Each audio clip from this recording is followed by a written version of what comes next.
చూపరా నాయన్న నిన్ను చాలా నమ్మినాను, ఇంత అగడుగా చూసిన నా వంక ఎవరి పాలయ్యా నేను.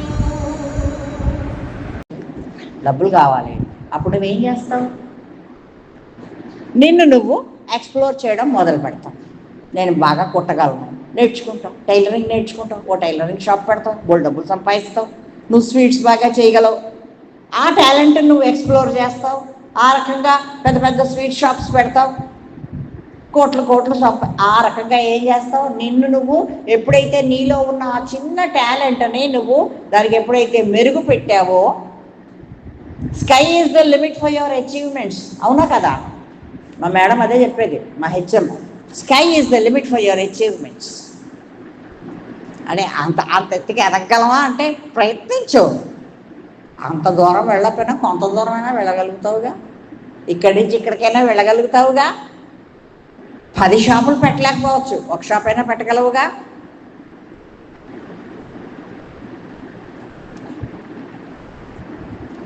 ఈయన కేశాగ్రము వలె అత్యంత సూక్ష్ముడై మహీమండలం అంతటిని వ్యాపించి ఉన్నాడు. సప్తసాగర వనరహితమగు వసన పరిహితమగు పృథ్వీ ఈయన పరాకాష్ఠను చేరడం. So it is not a limited issue, it is unlimited. ఎక్కడ చూసినా ఈయనే ఉన్నాడు. ఈయన సంసారము రచింపకున్నను, సంసారాన్ని ఈయన క్రియేట్ చేయలేదు, కానీ ఆయన సంసారంలోనే ఉన్నాడు.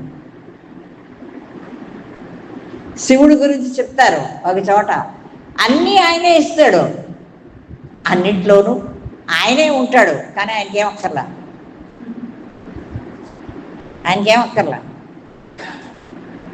ఈయన సంసారము రచింపకున్నను సృష్టింపకున్నను కర్తృత్వమును పొందినాడు. మహత్కర్మలను ఆచరించుచున్నను ఈయనకి కర్తృత్వం లేదు. సంసారంలో లేకపోయినా సంసారానికి బాధ్యత వహిస్తాడు. అలాగే మహత్కర్మలు ఆచరించుచున్నను దానికి కర్తృత్వం వహించడం. ఎన్నో జనన మరణాలన్నింటిని నియంత్రించిన, ఏది చేసినా దానికి కర్తృత్వం లేదు. అలాగ మీరు ఉండగలరా? ట్రై చేయండి. అంత హై లెవెల్లో ఉండలేకపోయినా కనీసం 10% ఉన్నా చాలు, సక్సెస్ అయిపోతారు. ద్రవ్యమప్యేషు నిర్ద్రవ్యోపి ద్రవ్యవాన్ ఆకాయో హి మహాకాయోప్యకాయవాన్. ఈయన ద్రవ్యమయ్యి ద్రవ్యము కాదు, నీళ్లే కానీ నీళ్లు కాదు, పుస్తకమే కానీ పుస్తకం కాదు. పుస్తకం ఇలా చూస్తే వచ్చేస్తుందా? రాదుగా. ఇదంతా ఎక్కిపోతుందా? బుర్రలోకి తీయాలిగా, ఒక్కొక్క పేజీ చదవాలి, ఎక్స్ప్లోర్ చెయ్యాలి, అప్పుడే కదా నీకు అర్థమయ్యేది. ఈ నీళ్లు కాదు, దీన్ని టేస్ట్ చేస్తేనే కానీ దీని ఫ్లేవర్ ఏంటో నాకు తెలియదు కదా. అలాగే ద్రవ్యమయ్యి ద్రవ్యము కాదు, ఈయన ఎందెట్టి ద్రవ్యము లేకున్నా ఈయన ద్రవ్యవంతుడు. ఈయనకి రూపం లేదంటున్నారు, గుణం లేదంటున్నారు, ఏమీ లేదంటున్నారు, కానీ పిలిస్తే పలుకుతాడు అంటున్నారు. ఎలాగా? ఒక పిలుపులో పిలిచితే పలుకుతావట, నా పలుకులో పులుకుతావట.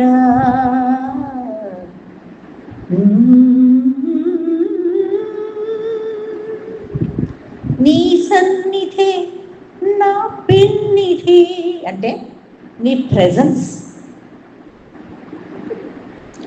I must feel your presence.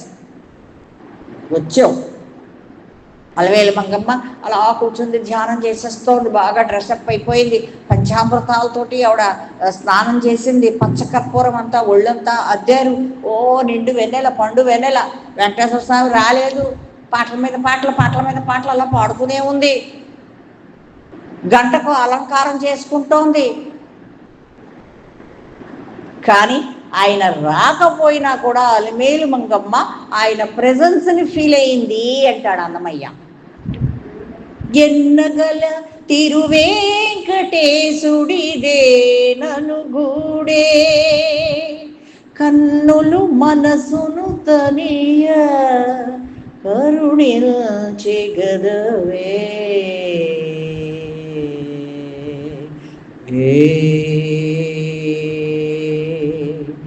Udayadri తెలుపాయే గుడురాజు కొలువిడే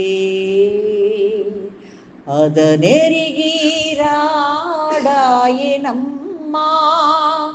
నావింపుడు అదనెరిగి రాడాయనమ్మ. First 2 చరణాల్లో కూడా ఆవిడ అలా విరహం అనుభవిస్తూనే ఉంటుంది. ఆఖరిని ఏమంటుంది? వచ్చేసాడు స్వామి, వచ్చాడు అనేటువంటి అనుభూతి నాకు కలిగింది. ఎంత బాగుంది ఆ ఎక్స్ప్రెషన్! అసలు ఆ అన్నమయ్య ఇవన్నీ అనుభవించేశాడు, అస్సలు నాకు డౌటే లేదు. ఎందుకంటే అన్నమయ్య రకరకాల కీర్తనలు రాశాడు. అటు వేదాంతపరమైనవి రాశాడు, వైరాగ్యపరమైనటువంటివి రాశాడు, శృంగారభరితమైనటువంటి కీర్తనలు రాశాడు, భక్తి భావనతో రాశాడు. ఆ శృంగారపరమైన కీర్తనలు అసలు మనం ఊహించలేమండి. ఆ శృంగారం అంత అందంగా రాశాడండి. Beautiful, is a beautiful personality. అందుకే ఈయన ఆ అనుభూతి నీకు ఎలా కలుగుతోంది? ద్రవ్యమయ్యి ద్రవ్యము కాదు, కానీ అనుభూతి కలుగుతోంది. మంచినీళ్ళు తాగేసిన ఫీలింగ్ వచ్చేసింది. కోలా తాగేశారు. ఎలా రీసారి పాట వింటున్నాం అనుకోండి, ఎలా అనిపిస్తుంది అంటే నిజంగానే కోలా తాగేసినట్టుగానే ఉంటుంది మనకి. ఆ పాట విన్నారా మీరు? తీసుకో కోలా, నిజంగా తాగేసినట్టు, ఆ కిక్ వచ్చేసినట్టు అలా పాడుతుంది ఆవిడ. ఇంకా పాట అంతా పాడితే బాగోదు. ఇది సభ, ఆధ్యాత్మిక సభ. అందుకని రాజసభ చాలా డిగ్నిఫైడ్గా, రఘురామ సభ, సీతాకాంత కళ్యాణ సభ, ఈ సభకి ఇవ్వాల్సినటువంటి గౌరవాన్ని మనం ఇవ్వాలి. సారీ, ఈయన ద్రవ్యమయ్యి ద్రవ్యము కాదు, ఈయన ఎందెట్టి ద్రవ్యము లేకున్నాను ఈయన ద్రవ్యవంతుడు. ఎలాంటి ద్రవ్యము లేదు, డబ్బులు లేవు, కానీ వెరీ రిచ్ పర్సన్. ఆ సినిమాలో చూడండి, యమధర్మరాజు వచ్చేస్తాడు ఎక్కడి నుంచో, ఆ హిమక్రీములు అంటాడు, ఆ డబ్బులు అంటాడు. ఆ ఐస్ క్రీమ్ వాడు యమధర్మరాజుకి డబ్బులకి లోట, ఆ గద ఏదో ఇచ్చేస్తాడు కదా. డబ్బులు లేకపోవడం ఏంటి ఆయన దగ్గర? అసలు ఎంత పెద్ద సామ్రాజ్యానికి అధిపతి ఆయన. నవ్వు వస్తుంది అక్కడ సత్యనారాయణ చూస్తే. అలాగా ద్రవ్యమయ్యి ద్రవ్యము కాదు, ఈయన శరీరరహితుడయ్యి శరీరం లేదంటున్నారు, కానీ మహాశరీరి, బ్రహ్మాండ శరీరి, మహాశరీరుడయ్యును శరీర శూన్యుడు. Same principle you have to apply for yourself. శరీర భ్రాంతిని వదిలిపెట్టమన్నాడు కదా. మహాశరీరం ఉంది, 80 కేజీలు ఉన్నాం, కానీ ధ్యానం చేసేటప్పుడు లైట్ అయిపోతావుగా, light weight, Kanchi cotton silk అవుతున్నావా లేదా? పరమాత్ముడుకున్న లక్షణాలన్నీ నీకున్నాయా లేవా? ఉన్నాయి. కొంచెం తరచి చూస్తే, అంటే కొంచెం దగ్గరికి వెళ్ళి చూస్తే అన్నీ తెలుస్తాయి కదా. రూమ్ అంతా చెక్ చేస్తే వాడి బండారం అంతా బయటపడుతుంది కదా. అలాగా మహాశరీరుడైనా కూడా ఆయనకి శరీరం లేదు, అలాగే నీకు శరీరం ఉంది. హృదయం స్పందిస్తోంది, హృదయం కొట్టుకుంటోంది, కానీ ఇవన్నీ పక్కనెట్టే వరకు శరీరం ఉన్నా లేనట్టే. చూస్తున్నావు, చూడటం లేదు.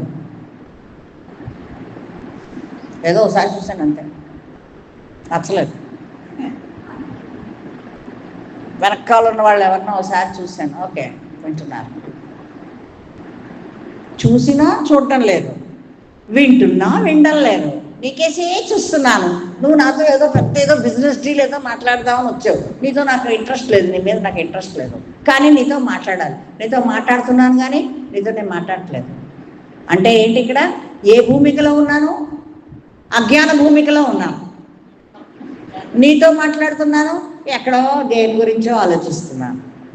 వంటిట్లో స్టవ్ కట్టానా లేదా, ఈ విషయాలు ఆలోచిస్తున్నాను. నాకు ఇంట్రెస్ట్ లేదు, బట్ ఇంట్రెస్ట్ ఉందనుకో, అప్పుడు నా ఒళ్ళు కళ్ళు అన్నీ పెట్టుకుని మీకేసే చూస్తాను. ఇక్కడ కూడా అంతే. అక్కడ నా ఫిజికల్ సెన్స్ నేను మర్చిపోతాను. నాకు ఇష్టమైంది చూస్తున్నాను అనుకోండి, I forget. I'm not the body, I'm not the mind. దీనికి అతీతం ఏదో ఇంకోటి ఏదో ఉంది నాలో అనేటువంటి అనుభూతి నాకు, అది జాగ్రత్త అవస్థలో కలగడం అంటే అది.